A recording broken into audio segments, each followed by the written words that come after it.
Noisy Pixel.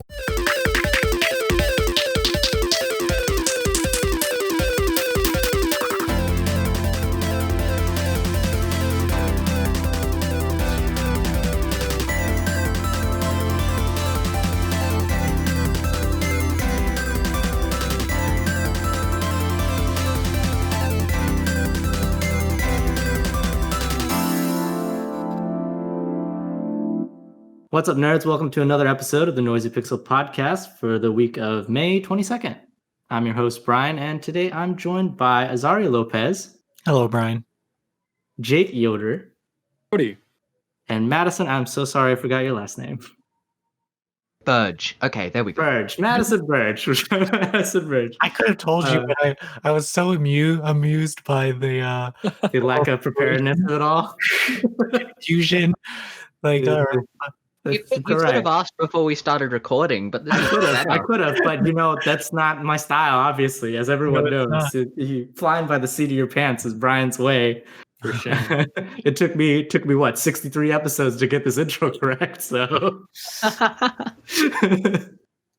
it could still use a little fine tuning, but oh, thank you. Sorry. Episode 69 is on the way. I know. Well, we gotta. That's the high point. I gotta nail that one. Get it right by then, or we're doomed. It's the pride and joy of this podcast is waiting for that episode. So yeah, how's everybody doing? How's everybody holding up? I'm doing pretty good. The days have been kind of melting together, and it just feels like week by week goes by, and nothing really. There's no weekends anymore, Yeah. It's all just days. It's all weekends now, all of them. Exactly. Totally. Which is funny because Monday's like a holiday, so a lot of people have that day off, and everyone's just like, "Wow, what a waste! I'm here anyways." I've never been so excited to just go get gas, even though I don't really need it. Yeah, I'll just go get gas. Why not? Just drive around for a bit. Yeah, play music really loud.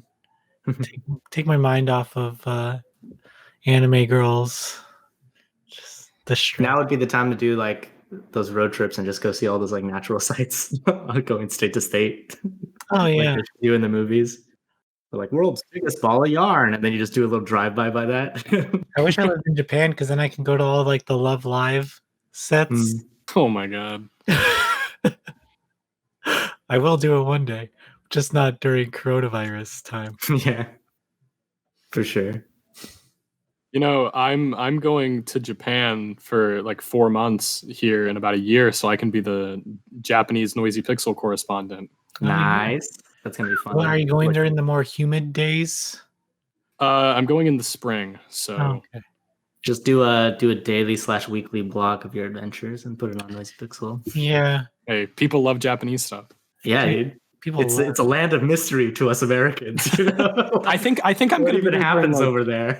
I think I'm going to be there during the Cherry Blossom Festival. So. Oh, that's awesome! Oh, awesome! Yeah, I'm really excited. It's still like super far away, so I'm hoping I'll be able to. I mean, I'm hoping like that. Hopefully, travel stuff will still allow you to. Yeah, exactly. So, because if I was going, I have a lot of friends that were supposed to go in like August, and like there's no way. Yeah. I had a couple of friends over summer who had their flights canceled already. That reminds me, this year, because of COVID, I watched a Japanese streamer do a cherry blossom viewing by playing Sekiro in a level where there were a lot of cherry blossoms and just finding a quiet place to sit while they chatted with the chat. It was great. That's fun. That's amazing. We were supposed to go to TGS this year, but that got canceled. Whoa, really? Yeah. Oh man. Next year. Next year. Oh man, that would be fun. All of these piecemeal live streams just really aren't as fun as having a bunch of announcements at one event. I know. A new one just got announced too for a bunch of Japanese and indie developers. Well, actually just one indie developer and all the other guys Japanese, because it's like Way Forward, and then it's just like Sega, Idea Factory, Axis. Yeah. So it's just indie developer and a bunch of Japanese publishers.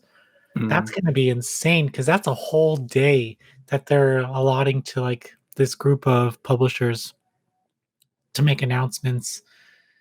And who I don't think I saw in there was Exceed, which is interesting. I might be wrong. God, I hope I'm not wrong. If you are we allowed to point and laugh? If I'm wrong, then I'll If you're kind of wrong, just restate the sentence the correct way, and then I'll just use that bit instead. Oh, good idea. Good idea. use it. No, they're not. I just checked.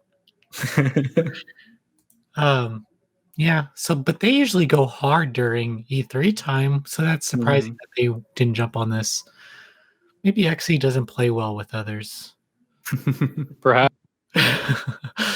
No, it's just really weird. I feel like there's like 10. There's probably less than that, but I feel like there's already 10 announced live streams that we've got in the next like 2 months, where it's like, or rumored ones, like there's supposed to be a PS5 live stream or something announcement like in 2 weeks or something.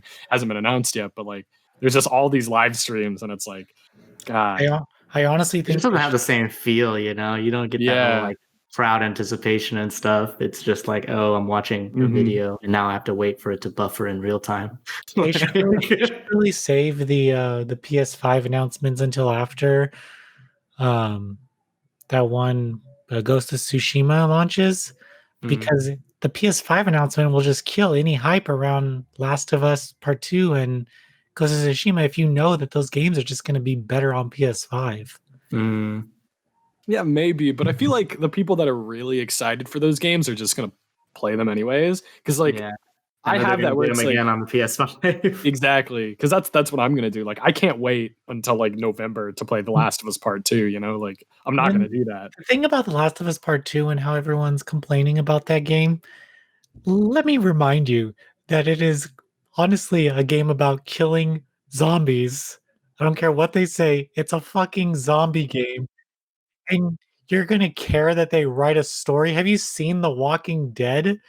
You know, like come on. And if someone wants to talk about whatever the fuck they want to talk about, they created it, you guys. They fucking created it. If you don't like it, don't buy it. If you think they're trying to tell and force their ideals onto you or do something, don't let them. I don't know what to fucking tell you. Stop being a bunch of fucking babies. Like, it's a fucking video game and there's tons of them to play. You don't need to play this one zombie game because there's hundreds of zombie games. The only reason why this zombie game is better than others is because, one, huge ass budget. Let me tell you what. And two, because of its fucking story. Because without the story, it's just another fucking stealth zombie game. Not even a very good one at that. Like the first Last of Us, its gameplay was the worst part. Yeah. Like how the guys couldn't see your companions and stuff. I don't know. It just always reminded you that it was a game. Well, yeah, but I'd rather be reminded that it's a game than have like the AI companion just walk off in the wrong spot and lose the mission for the 5th time in a row, right? Yeah. That's some like early PlayStation shit where you're just like trying to finish a level and the AI ruins it for you. But also I'm a bit conflicted about The Last of Us Part 2 because I think now of all times is probably not the best time for a game about a virus wiping out humanity. I don't know. That's just me. I don't know. Maybe it's like a sense of empowerment, you know? Like you can actually do something about this one. But the game's not really about the pandemic. Like the game takes place now all these years after it happened. So it's really about the aftermath and the recovery process. I would understand that argument more if it was like about like it happening, you know what I mean? Like, oh, this takes place while it's, you know, if it was, you know what I mean? But since it's during like, you know, years, like 20 something years after, like, I mean, I understand a lot of people don't want to, maybe might want to get their minds off of COVID, but like, you know, I always felt like these post-apocalyptic games were more about humans against humans. Like that's what I would be most afraid about, and that's kind of what The Last of Us highlights, is being a human in this world and what that means, and living in a society. Yeah. Just let's talk about The Last of Us Part 2 before it's out. We'll talk about it when it comes out. We'll have a talk because I'm sure we'll see if our minds change once the game comes out. Because if the story sucks, I'll be the first to tell you the story fucking sucks. I guess we'll see. I mean, what if it's different? What if the gameplay is really good, but the story sucks? It's like the hot exact take. opposite, you know? That's the big debate, huh? That is the big debate. I haven't looked at any of the story spoilers, but I know a lot of people are saying that it's like it just completely. I don't even want to touch this anymore. So yeah, it's so interesting that so many people are on board of like hating it, and I don't see anybody that's for it. So that's pretty scary. Most of the people that are for it are probably just like not looking at the spoilers. That's right. I was gonna say this game, you guys. I was gonna say that like a lot of people who hate it probably clicked on it hearing that people hated it and like it biased their perception from the start, right? Yeah, so you're only gonna hear the one side because that's the only people that actually experienced it. Yeah. Hey, the game's probably going to come out. Everybody's going to give it a 10 out of 10, and people are going to forget that anyone ever hated it in the first place. Right. It'll be on some trivia article in like 10 years, and that's it. Right. Well, we'll see. We'll see what happens. Yeah, we'll see. But yeah, moving on to our usual discussions. What's everybody been playing? Azario? Oh, me? Okay. Yeah, always you, man. I'm going first one on my video screen. I've been playing a few games. I think one I would want to shout out right now is Timeline. It's a puzzle time manipulation game on PC. It's made by a very small team of developers. Kind of borrows elements of Braid in a 3D space, and it has a stealth mechanic with it. But I think that they did enough clever stuff with their time manipulation that it's unique, and it all like builds to like this really good 5th chapter. And you can beat it in about 5 hours. Each chapter is about an hour long, and the difficulty borders along like super complicated and straightforward. So you're never in one camp, it's like right in the middle. So, and because you can reverse time whenever you want, like if you make a mistake, you just go back and fix it really quick, like it takes away the frustration of failing at a puzzle, but that didn't stop me from getting frustrated when figuring out some stuff. But it's so satisfying, when you get through with it. So that review would be live by the time this episode posts. And then I've been playing Maneater on PC. I believe it's on PS4 and Xbox One. And that review is live too by the time this posts. It's complicated, with Maneater, because it's a game about a shark that just eats people. Part of that is complicated. Well, like how do you justify this game? Like I can say, oh, the gameplay is kind of repetitive, but you're a shark. And what sharks do. People, like the best thing about Maneater is that they took this silly premise and they literally pushed it as far as it could go in terms of narrative, RPG mechanics. There's a narrative? There's an RPG mechanics? There's RPG mechanics. Okay, so the narrative tells the story of this father and son who like it's like Biggest Catch. They're like making a mockery of the Biggest Catch. So it's like in a show format where they do like little interviews and stuff.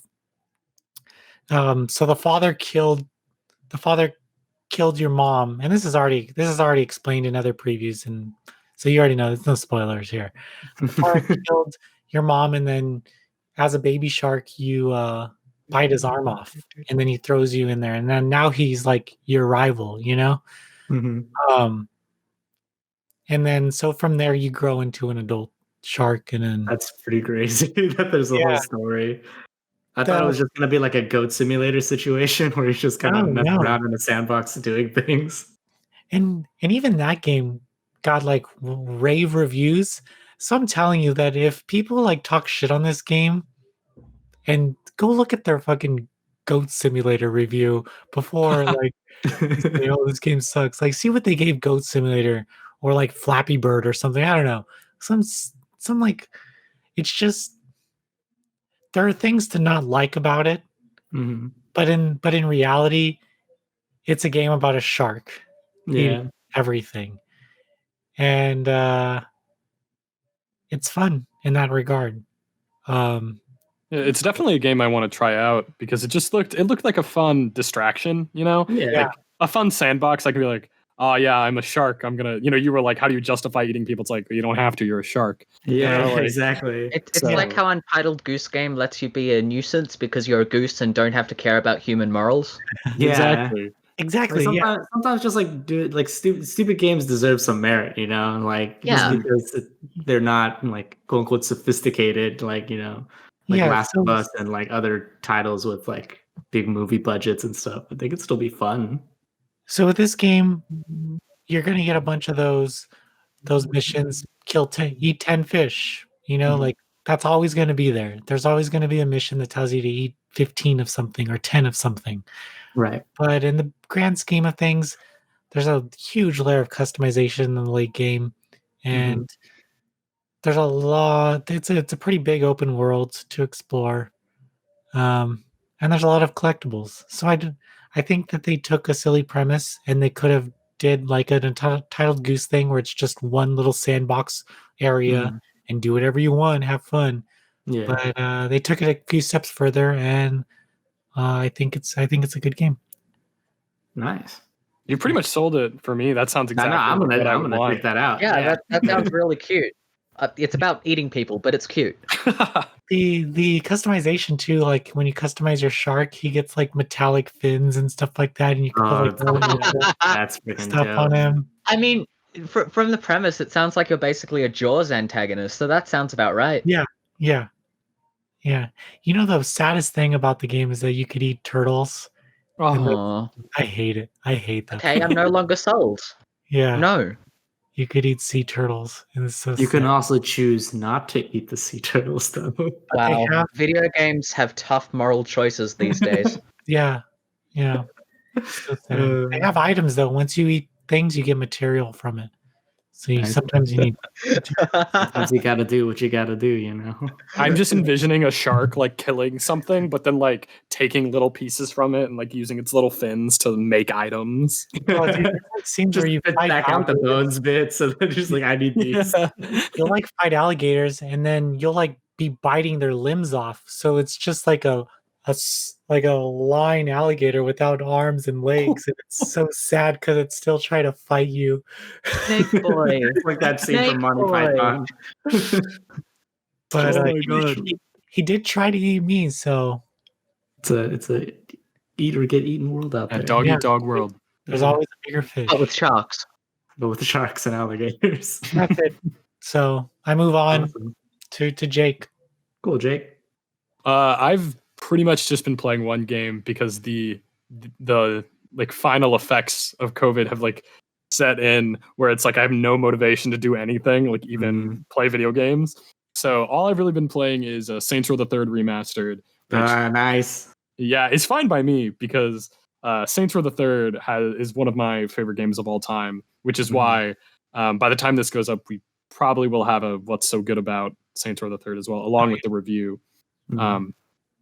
So yeah, I love Saints Row the Third. So when I saw, I've like wanted to play it on my PS4 for so long. I know that you can play it on Xbox One, but it's like a janky port.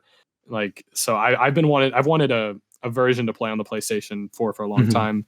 And so when this got announced, like, Shadow announced last month, I was like, yes, finally. I think I messaged you immediately, Azario, and was like, yo. Yeah, I'm going to be the Saints Row guy. Yeah. Because it's like, Saints Row is, I don't know. I think it captured me when it was perfect, because I started playing that series when I was like a 12-year-old boy in middle school. And Saints Row is kind of the perfect game for that. Because it's just like over the top, like sex, violence, and like humor. But it also works, like, a 12-year-old boy is gonna find it really funny that there's a dildo bat, but the absurdity I think still works even as an adult, or at least it does for me. Yeah, just the satiricalness of it all is just exactly, because so many video games just take themselves so seriously, which is cool. I love that I've got stories like Red Dead Redemption 2 or The Last of Us that literally will make me cry, because of how good and deep they are. But it's also really nice to have a game like Saints Row where you can just let loose and it's just a complete absurdity. Yeah. And Brian and I grew up on like Grand Theft Auto 3, where you had Vice City and all these like kind of cartoonish style games. And then Grand Theft Auto just went full realistic. And and that became like the gritty, like actual gang game. And then I picked up, it's funny because like when I picked up Saints Row 3, that was like the first Saints Row game I picked up, and I didn't know anything about the series. And then I booted it up and I started playing this, and I'm like, this is brilliant. Like, this is so smart on what it's doing for GTA games and stuff. Literally, the first mission, they rob a bank dressed as themselves. Like, that's just the over-the-top like celebrities and shit in the city. Yeah. And then immediately from that, they get kidnapped. There's a hostile takeover, and they like jump out of a plane and then jump back into the plane, like in midair. It's just like, and it never stops. Good. That's one thing that I said in my review that I really love about Saints Row, all of the games, but especially Saints Row 3, is there's this escalation in the missions where you just never know what's going to happen. Because literally, like one mission, you're just doing typical gang stuff. Oh, you have to go. This guy is got a stronghold and you've got to go take it down. And then the next mission, you're fighting zombies for your mayor, Burt Reynolds. So like, it's just complete absurdity, and it's a ton of fun. And it's got the I'm a kind of guy that really likes checkbox games, where I can sit and just do everything and I can watch that like number slightly go up to 100%. So it's got that going for it as well. And it's just a lot of fun. The remaster is an actual remaster, which is great because, especially since I've started reviewing video games in the past 2 years, I've really realized that a lot of games that build themselves as remasters are not remasters. They're just ports. And they're expecting you to pay $60 more for a game that's, just a port. So it's like, if you're going to port a game, that's fine, but don't call it a remaster. Exactly. That's kind of how I felt about The Wonderful 101 remastered. I was like, is this really a remaster? But this game is. What's up? Yeah. No, yeah. I was just wondering if the Switch had better resolution than the Wii U, but I didn't remember. So kind of, but like even the they don't up-res. It really doesn't feel up-resed. It looks really old. Like that's especially compared. It was already one of the best looking Wii U games out there. Like, I don't know. But just compared to everything else that's on the Switch, and it's, I played Wonderful 101 Remastered on the Switch, so it's easy to forget that it's also on PlayStation 4 and Xbox One. So especially if you're playing that game on PS4 and maybe you've just come from, GTA 5, like it's going to be a stark, like, oh wow, these textures look blurry. And there's some of that in Saints Row the Third Remastered, some background models and stuff. For the most part, they actually like went in and they completely redid all of the main characters' models. Like some of them look just completely different. Wow. For the most part, in a good way. All of the gun models have been completely redone from the ground up. All of the vehicle models have been completely redone. So pretty much everything has this like shiny, look about it. Like, oh wow, this is new, this is different. But it does still feel old. Like I was saying, some background characters will look like, well, they clearly didn't touch, the civilians. How about for the character creation? Because I know that's a big part of like the Saints Row series. I mean, it's like somewhere in the middle where I really couldn't tell, because it's like I feel like it looks better than it did, but I don't think they went through and went to every single one of those models and really completely changed it, But it still looks good, and since this is the like complete collection or whatever, you've got all this like crazy DLC stuff to play with from the beginning of the game with your cosmetics and everything. And of course, that's another thing. The story is absurd, but I feel like it has really good voice performances and stuff. So you've got all these different performances to play around with the boss. But another thing that feels a little outdated is there's a lot of pop-in that happens as you play it. So especially if you're driving really fast in a vehicle, or especially if you're in like a plane or a helicopter, a lot of things in the distance you'll see just like appear. Or sometimes even like a cutscene would end and there would be like half a second of loading and the world would pop in, but there would be no characters, and then they would pop in like a half second later. It's not like egregious, but it's still like, oh, that's a little weird.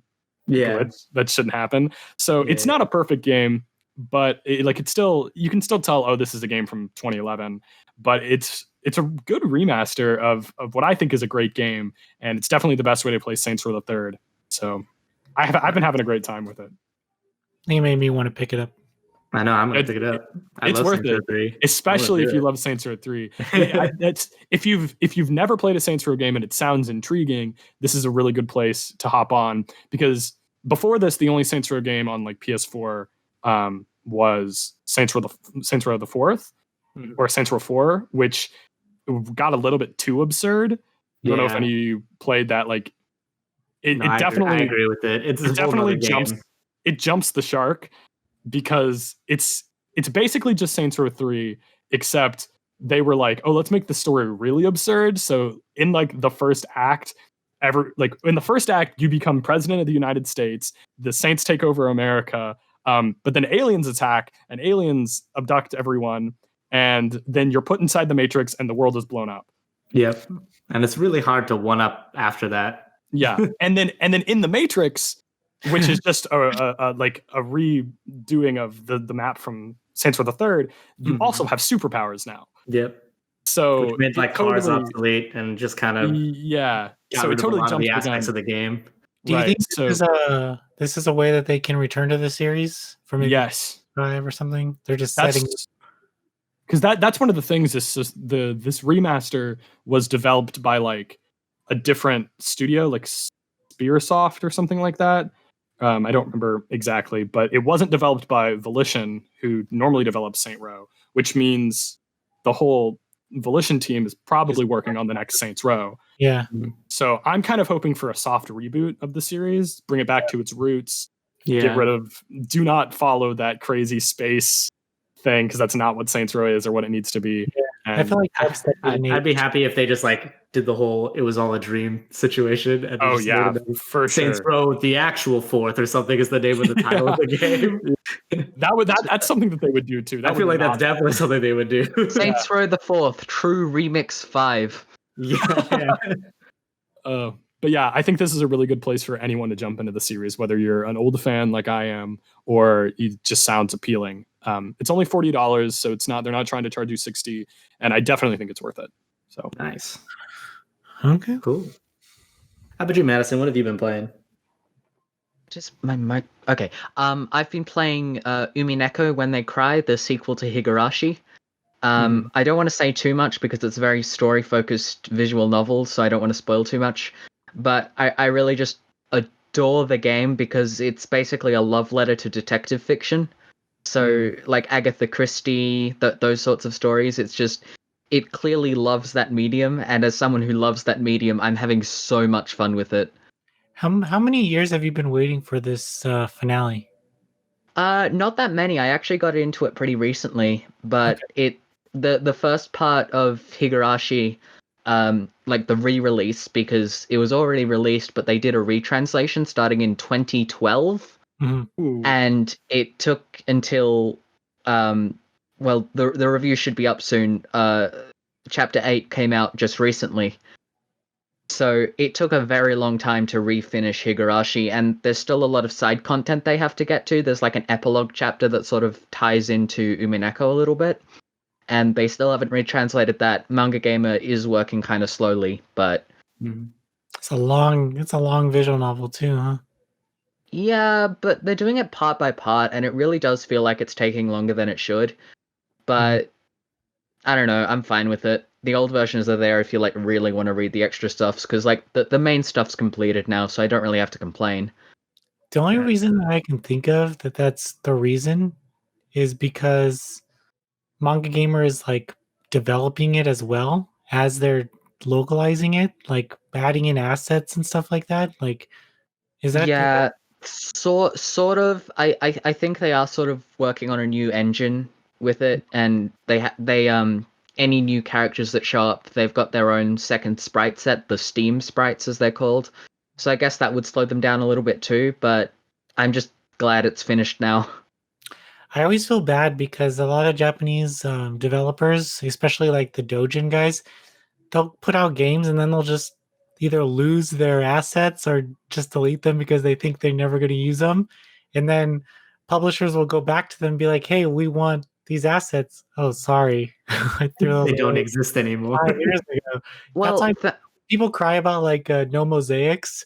The reason why the publisher can't bring the game out without mosaics is because the developer literally threw the non-mosaic versions away, and like, like pretty hilarious. Most of the reason why the game's not going to release without mosaics. Like, I think Fruit of Versailles, there's no mosaic. There's no mosaic versions of those assets available. It's ridiculous. Yeah. But Umineko really has me engaged because the moment any of the characters start talking about Knox's 10 Commandments of detective fiction, I just get the biggest smile on my face because, like, I know that thing. I get it. You're using that as part of the story? Oh my goodness.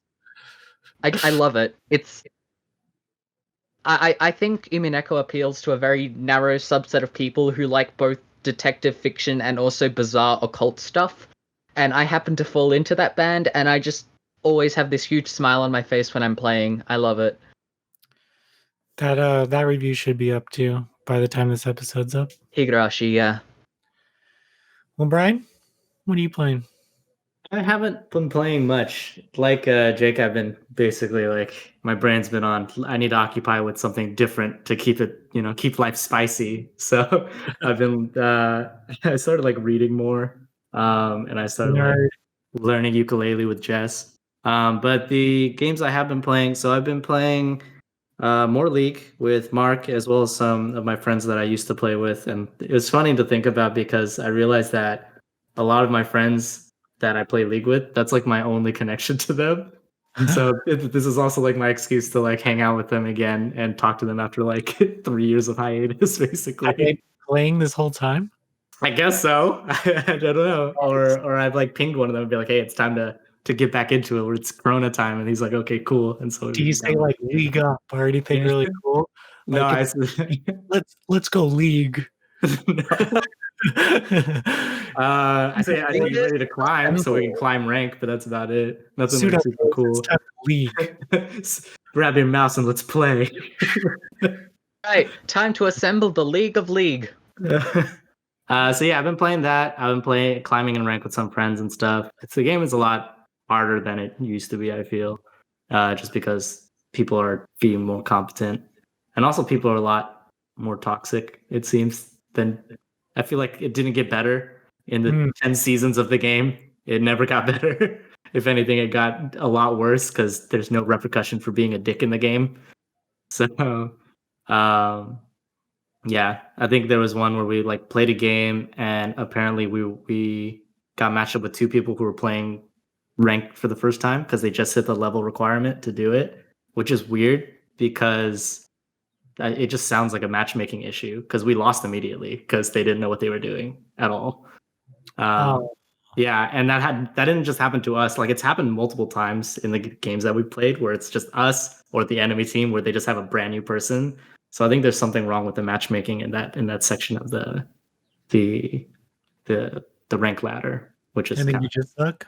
Kind of shitty. Maybe I could just suck too. I'm pretty aware. I do suck. I'm really bad now.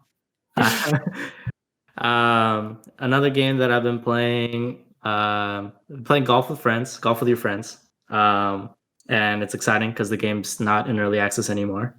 So I haven't played it since then. So I'm excited to see what the official version of Golf with Your Friends looks like.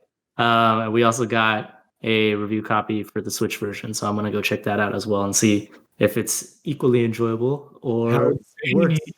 These golf courses can be. That game is so silly. It is a really silly game, but it's a lot of fun. I think it's worth its price point for the amount of fun that it brings and the amount of people that can play at the same. I think it's like, isn't it like $10 or something? $10. Yeah, it's something super cheap, and you can like get all your friends to buy it and then play like with 16 people at once. So I'm playing that, and then I watched my friend. I don't own the game, but I was basically telling them what to do while they were playing. They were playing this game called House Flippers, and it's basically if you took the decorating portion of Animal Crossing where you decorate your house, but that's like the entire game. And so you purchase real estate and it looks like a cracked den, and you demolish and clean everything, and then you make it look like a nice house and you sell it to a family or something. So she was streaming it, and so over Discord I was basically just telling her suggestions to make it the shittiest looking house that we could possibly make. So it's all like purple, green, orange, white, blue walls. Like every wall's a different like primary color, and there's just a tiny bathroom with a gun rack over it and stuff like that. So that's also a pretty entertaining game. It's similar to the other type of like, I guess, job simulator thing where I think it's like PC builder simulator, where you just take in requests for people and then fulfill the requests and make money, and you keep doing that. And that's just kind of like one of those therapeutic type games of playing it. Watching games is a good way to clear your mind from playing them, because sometimes always playing them is a little taxing. There's a lot of stress to be good at games. Because then that's why I'm just play it. You could just sit and like ride the ride. Yeah, that's why I'm just not good at games. I don't have to worry about it. That's my excuse. You watch enough videos to where you think you're good at the game, but you've never touched it. I am so surprised that in the like year and a half I've been making like video game reviews with my own gameplay, no one's ever been like, this guy looks like he's terrible at this game. I'm so surprised I haven't gotten that. I'm worried about getting to the point where one of my reviews are like, this guy doesn't know what he's doing like at all. I do really good edits to where it only shows us when we're succeeding. I don't know. Some of the ones you really didn't mind, if you took the specifically terrible parts of the game. I think, what was it, my Killer 7 video where it takes me like 8 shots just to shoot the one guy because I suck so bad. Was that the Remnant one? I think no, that was the Killer 7 review. I think it was literally like the first 5 seconds of that review is me just like shooting at it, and it wasn't dying at all. So funny. And now I want to play Killer 7. That was a great game. But yeah, people who watch my videos know that I'm actually really shitty at video games. So please take all my reviews with a grain of salt. I think it's time we go to our new segment. Yeah. The games we wish we played growing up. Or regret not having played. What's the actual name of the segment, Azario? I keep saying like the concept of it and not the actual title. I like the concept.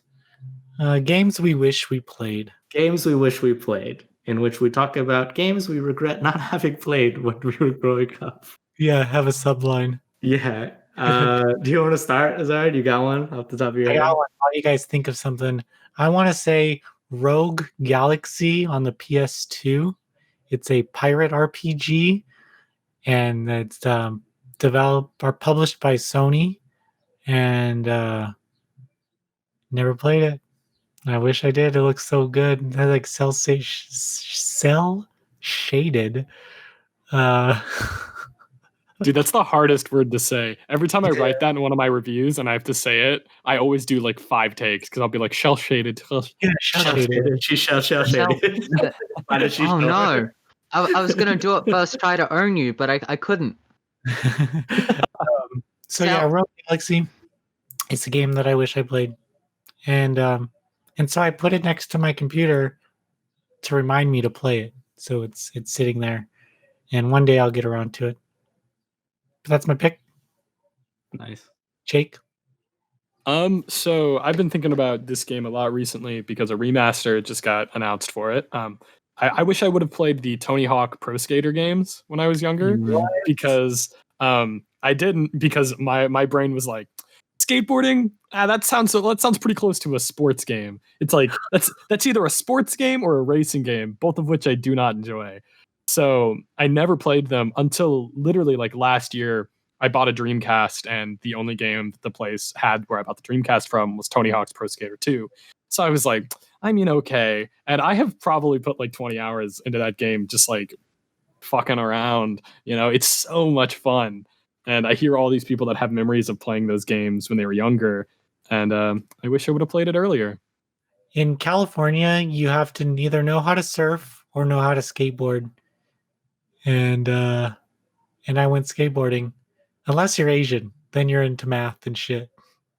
Jesus. Damn, he got me. He got me good. I know you didn't skateboard or surf, but I know you. Does longboarding count? Looking at accounting books or some shit. In Tennessee, we just listen to country music. That's it. And listen to Mumford and Sons. Exactly. Yeah, I'm super excited for the Tony Hawk Pro Skater remaster remake thing. Yeah, 1 and 2. Especially after a really, really shitty Tony Hawk game that came out. Yeah, I review on the site, so be prepared for that coverage.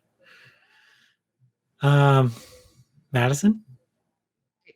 I can't really think of anything. I guess I just want to play games when I do and not really worry about if I played them earlier. Because Jacob answer. Oh shit!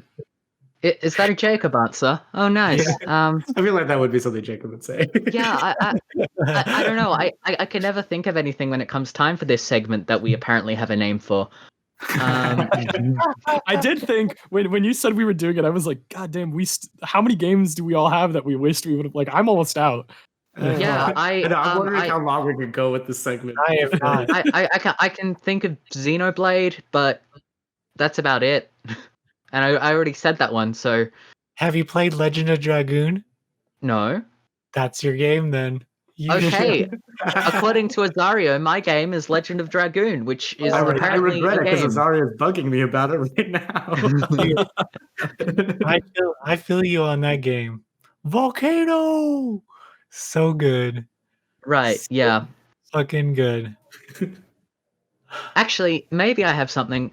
I wish I'd played Nier. Yeah. I never got it, and I don't have a copy.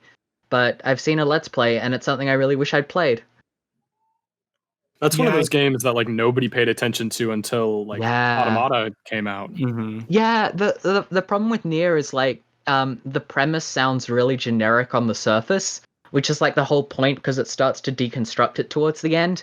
But it means it's really hard to get people to play it without spoiling all the twists. Mm-hmm. That's the thing. I was really into Nier, and I wasn't as into Nier Automata. You guys might know this, but I'm a bit of a hipster.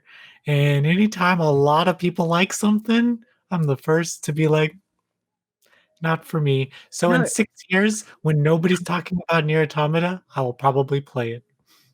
I understand what you mean, because like when someone asks, hey, what's your favorite Nier OST track, and someone names something from Nier Automata, I'm like, no, that's not what I asked. That's an incredibly specific question. Yeah, that's a very nerdy question to ask somebody too. That's mean. You're a bully. What's mine? Oh, I need to think now. The Lost Forest is a really good guitar piece. I would just drop some Drakengard knowledge. Some Drakengard 3 knowledge. No one paid attention to that, but everybody knows the girl's outfit. Drakengard 3 is really cool. It's a shame about the frame rate, but the game's honestly really good. Hey, very rarely do I beat games that I'm not reviewing, and I beat that game. Wow. Yeah. As bad as it was, I got through it. Might be the waifus, and it might be the dragon. Combine them both. Brian? For me, I'm going to go with World of Warcraft. And I want to say I regret not doing it growing up because there's a lot of stories and stuff. I didn't play it at all until like literally this last year. I feel like you've said World of Warcraft already. I think I said World of Warcraft. Oh, Jake said World of Warcraft. Because I don't remember. I need to go back on the episodes and know what I said. This segment is such a great idea, guys. Brian, you were not on that episode.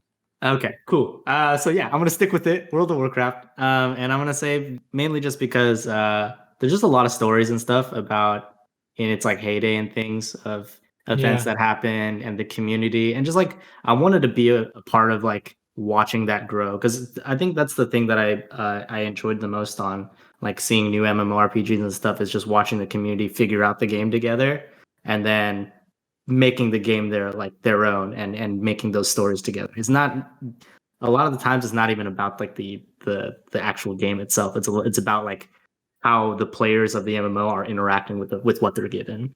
And there's a lot of MMOs that I wish I would have done that with, because especially when I was younger, I had so much time and willpower to just sit and play a game for hours. Exactly. And now I don't have that. Exactly. And then now it's like the game's been out for so long that you've missed out on like all of the history of it and everything. I just think of all the hours I put into A Bug's Life on PlayStation, and it could have. I was about to say I played even shittier games as a kid than I play now. All of my MMO hours that I could have been putting into an actual good game, I spent playing Club Penguin and Webkins as a child. So yeah, I spent. Hey! Those are good games. Those are good games. I love Club Penguin, man. I played a lot of Neopets. Habbo Hotel. Yes, Habbo Hotel and Neopets. Too much of that. I was always a Club Penguin kid. I enjoyed Club Penguin. Oh, I was a member of Club Penguin for years. Yeah. I got a membership a couple of times. That was always fun. Oh my god. Oh man. They need a Neopets reboot though, sorry. That needs that. They really do. Which puts me on our new segment, that you brought up at the last podcast, is games that we want to get rebooted or continued. So do you have anything for that, Azario? Yes. Wait, come back to me. All right, I'll come back to you. How about you? You could have let Madison and I know about this. No. This is not how we do things. No, I agree. I would have liked to know, but I do have something. Oh god. I think it's an absolute disgrace that Atlas never made a third Devil Survivor game. Like, the whole thing behind Devil Survivor was that it was DS for the Nintendo DS. And they never thought of making a Devil Survivor 3 for the 3DS. It was right there, Atlas. That's very egregious. You didn't do it. And it's so good. I use Devil Survivor as like a transition piece. Like if someone comes to me and they're like, oh, I've played Persona, but I've never played Shin Megami Tensei, I tell them to play Devil Survivor. Or if someone comes to me, hey, I've played Shin Megami Tensei, but I've never played Persona, I send them to Devil Survivor, because it's like this amazing halfway point between the two, and I just want more of it. And there's not more of it. There's only the two, and I hate it. I would want to see another. It's a PSP series called Valhalla Knights, and there's 3 of them, and I think one of them's on Vita actually. Exceed published them, and we don't see any more of them. And it's not a very good RPG, but I think if they actually put it out on a console, it could have some nice legs. I hate like White Knight Chronicles. Like that series died. I just hate when series just die, especially after 2 or 3 entries. You just never see them again. It's sad. Just sad. For mine, I'm going to get on a soapbox and say I want a return of the Paper Mario series, and I don't mean any of this sticker bullshit or color splash sticker bullshit shit, or I don't know how we're origami butthole. It might. I don't know. I don't want to speak. I don't want to speak too soon about that game because it looks all right, but the combat does not look like what I want, and we need a return. Paper Mario fans have been screaming at Nintendo for years. Just give us like traditional turn-based RPG stuff, like what we had in the first 2 games. Keep giving us the story that you've been giving us, because Sticker Star and Color Splash, the thing that everybody liked was the story and the characters and the writing, but the combat is just terrible. And so it's like, if we can just have, I just want to return to the true Paper Mario formula. I'd even just love a remake of Thousand Year Door for the Switch. Yes. That would be great, right? Oh god! Oh my god! Is that Nintendo announced this origami crap, but like, where's Metroid? Like, come on. Well, you see, Mario was wearing a Samus helmet at the end of the trailer. So what that implies is that they retooled Metroid Prime 4 into Paper Mario. Obviously, is that Federation Force? Is that a cosmetic for Federation Force too? Oh, you guys thought I forgot about Federation Force, huh? No one forgets about Federation Force. The fucking helmet on Origami it was just a way to tease people that, hey, you could use your amiibos again, you assholes. Maybe. Thanks for buying all these stupid toys. Now you can use them. Please, we promise they're still relevant. Please buy them. One of the most promising things about Paper Mario Origami King being real is the fact that now I have hope for some kind of Pikmin re-release. Ooh, that'd be fun. That was also rumored along with the new Paper Mario game. So not gonna happen. Just give me Pikmin Trilogy, give me Pikmin 3, just give me something. Not gonna happen. Come on, Reggie, give us Pikmin 3. No. Rip Reggie. Well, how about this instead? I think that's the show, Brian. Cool. Sounds good. Wait, Brian, don't you want a game remade or rebooted? Yeah, I said Neopets already. Like, think about it. Think about it. Okay. All right. Think about how far we've come with the like technology and internet. We're not limited to Flash Player browser games anymore. All right. I wouldn't be opposed to them. Well, yeah, I wouldn't be opposed to them either. But we got like with how like we got smartphones, we got a lot of like portable game systems and stuff. Neopets this is the time. This is the time to bring Neopets back. And what we need is some sort of Neopet. Yes, exactly. You can like walk them on your app and stuff like that. Exactly. Put a pedometer on it. Neopets Go. Oh my gosh. It would be so good. I'm telling you, someone needs to make this happen. $signs. All right. Well, that's the show. Thank you all for listening. Be sure to check out the website, noisypixel.net. It's got a ton of great gaming content on there. News, reviews, previews, interviews, and more. And if you're watching this on the YouTube channel, be sure to like, subscribe, all that jazz. It really helps us out. And if you're more just, want to just listen to it on like Spotify, Google Play, and iTunes, you could do that too. We're everywhere. You just have to come to us. You can't escape us. Unless Spotify wants to pay for our exclusivity, we'll do it. Yeah, I'll take. Hopefully, we can get those millions that Joe Rogan's getting. But yeah, so if you want to check out our socials, check out all that information is on noisypixel.net. It's a one-stop shop for you guys. We made it easy for you. All you gotta do is type and click. Yep. Stay on the page. Stay on the page for like a minute. Just give us a minute per page. Before you click to another thing, just stay on it for a minute. Go microwave or longer or something. Yeah. Go to the comments section. Exactly. All right. Well, thank you all for listening, and we will see you for the next one. Bye-bye. Bye. Bye. Bye.